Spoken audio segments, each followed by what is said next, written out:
What's up, everybody? Welcome back.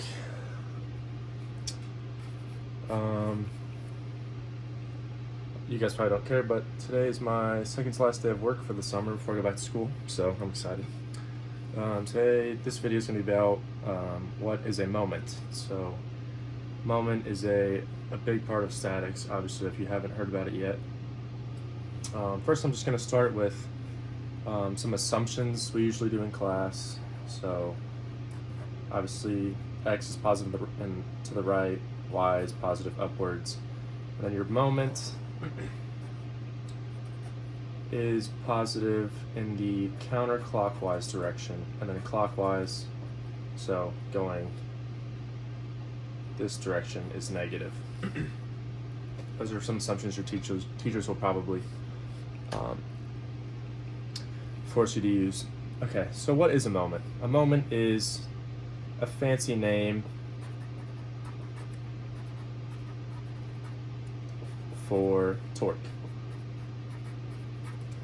So, and as you probably know from physics, torque equals force times a distance.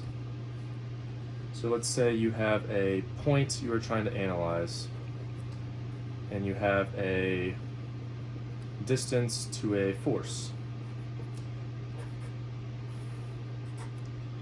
So the moment about this point is the force, let's say this is 10 newtons, times the distance.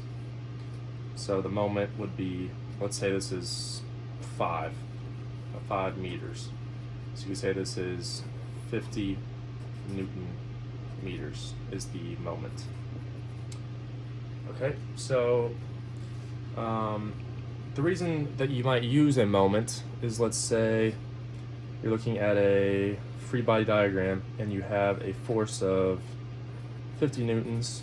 You have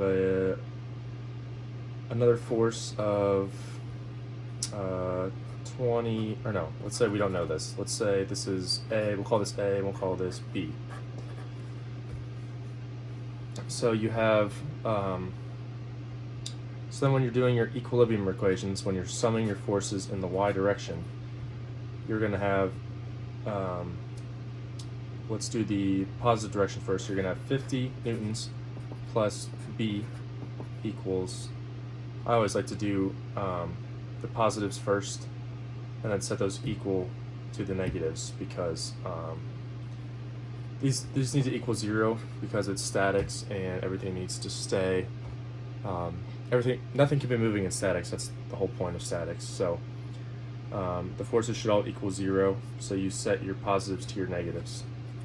So then this is the positives because they're both in the upward direction, and then the downward direction is A. So you have A. So in this case, you have two unknowns. So now we don't have a way to solve this unless we take a moment. So in this case, it does not matter, but let's say we call this taking a moment about A, or about a point. So when you take a moment about a point, it basically gets rid of that point in the equation. So I'll get more into this in my next video talking about free body diagrams. But basically, when you take a moment about that point, you only have to worry about B, and then there's 50 newtons. So you're able to solve it since you have one unknown in one equation. So if you want to look more into that, just watch my next video. But yeah, you're going to use moments a lot strategically to solve equations like this is kind of an example. But yeah, just make sure you know it's force times distance. And that, also this is very important, that the distance and the force must be perpendicular.